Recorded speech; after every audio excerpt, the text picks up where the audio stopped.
안녕하세요, 유원디자인입니다. 이번 현장 같은 경우는 널찍한 공간 구획의 변화 또는 색감의 차별성, 포인트 되는 무언가 이런 것들로 우리 집에 들어왔을 때 완전히 변화된 모습을 보여드리게끔 탈바꿈했습니다. 저희 영상 많이 보시면은 이제는 좀 익숙할 것 같아요. 이게 어디까지가 제작 가구이고 어디까지가 기존의 가구를 활용했는지 이제는 아실 것 같거든요. 리폼을 했어요. 리폼을 했는데 깔끔하게 마무리를 했고요. 이런 식도 가능해요. 여기는 가구 도어만 유리로 바꿨거든요. 괜찮아요.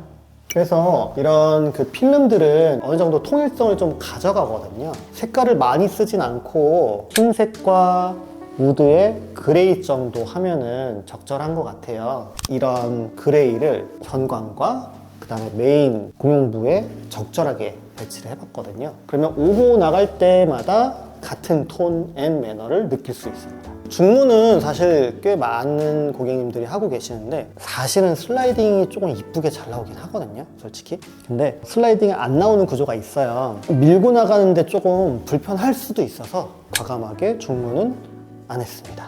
근데 널찍하니 좋은 것 같아요. 거실 둘러보겠습니다. 거실 천장 같은 경우는 층수가 높아서 단내림을 하진 않고 쭉 평천장으로 갔어요. 근데 너무 밋밋하면 심심하니까 직각들을 한번 여기저기 적재적소에 배치를 한번 해봤거든요. 예를 들면은 이렇게 천장의 간접 조명을 직각의 형태로 했어요. 간혹 이런 구조가 있어요. 넓은 평면 중간에 기둥이 존재하는 경우가 간혹 있거든요. 보통 그런 경우 이제 그 주변을 어떤 식으로 막느냐 뚫느냐, 이 현장 같은 경우는 여기가 못 부시는 기둥이에요. 그러면 이 부분을 다양하게 변주를 주는데요. 아예 저쪽과 확장하는 경우에는 뚫어서 통할 수 있는 그런 구조로 만들 수도 있지만 이 라인에 맞춰서 이 안쪽으로는 깔끔하게 마무리하고 반대편에서 이렇게 장을 짜는 구조도 있고요. 반대로 이 거실 쪽의 면에서 장을 짜든지 책상을 하든지 이런 경우도 은근 많이 하고 있습니다. 이렇게 중간에 무언가 걸쳐질 땐 주변을 어떻게 배치하는지도 재미있는 요소 중에 하나인 것 같아요.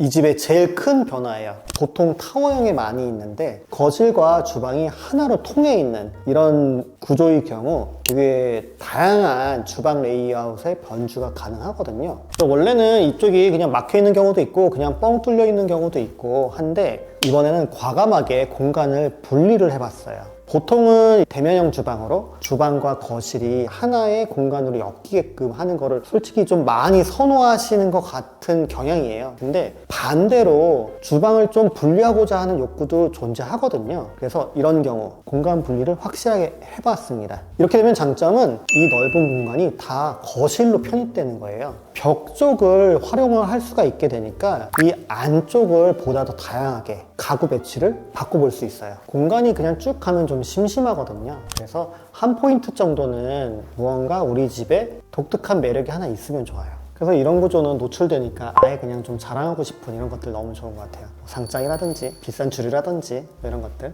주방입니다. 온전한 나만의 주방 공간. 다이닝을 별도로 분리를 하고 주방 공간을 온전하게 요리에 집중할 수 있는 이런 공간으로 만들었고요. 이제 색감은 계속 통일되게 가는데 화이트와 그레이들의 조합이거든요. 원래 디귿자 주방은 그 코너를 좀 잘 못 쓰는 그런 구조잖아요. 근데 어차피 여기 못 쓰니까 이 기준으로 이렇게 배치를 했어요. 디귿자가 근데 공간 조리할 땐 사실 좋거든요. 삼각형으로 딱딱딱 냉장고에서 음식 꺼내서 조리하고 설거지하고 이 동선의 효율은 좋거든요. 이렇게 공간을 아예 분리하면 수납도 훨씬 유리하거든요. 상부장도 많이 넣을 수가 있고 주방의 효율과 면적을 확 늘려버렸어요. 요리에 집중할 수 있게 주방을 프라이빗하게 만들어 드렸습니다.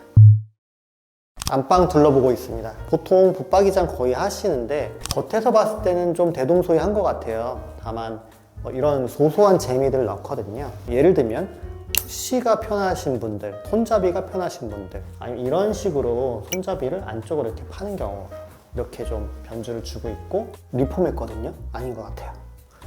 조명만 적절하게 바꾸고 벽면이나 필름 리퍼만 살짝 해도 완전 다른 변화를 줄 수가 있습니다. 좀 깨알 같은데 조명 예를 들면 다운라이트들도 2인치냐 3인치냐 확사이냐 COB냐 이런 거에 따라서 조명들이 좀 다양하거든요. 조명만 조금 신경 써도 전혀 다른 느낌이 나옵니다. 안방 욕실입니다. 심플 이즈 더 베스트인 것 같아요. 저희 정말 많이 하는 젠다이와 조적벽과 아메리칸 스탠다드 슬라이딩 거울장, 절대 망하지 않는 조합, 관리도 용이하고 사용해도 편리하고, 젠다이는 안쪽까지 쭉 연결되어 있어서 수납도 용이하고요. 전기가 옆에나 뒤쪽에 있으면은 물 닿는 게 좀 걱정되잖아요. 거꾸로 한번 달아봤어요. 공용 욕실입니다. 안방 욕실하고 같은 톤앤매너로 갔고요. 구조들은 다 비슷한데 파티션이 있냐 없냐, 욕조가 있냐 없냐 이런 차이인 것 같아요. 실용성이 참 좋은 것 같아요. 이렇게 타일 같은 경우는 부분마다 다르게 갈 수도 있는데 반대로 한 톤으로 가는 것도 괜찮은 것 같아요. 통일성을 주거든요.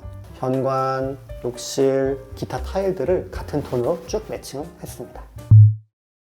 오늘은 30평대 현장 둘러봤는데요. 구조가 정말 독특하게 획기적으로 바뀐 현장, 각 직각들의 무언가 선들의 정돈된 미, 이런 포인트들을 합쳐서 자칫 밋밋할 수 있는 현장을 조금 더 고급스럽게 탈바꿈한 현장입니다.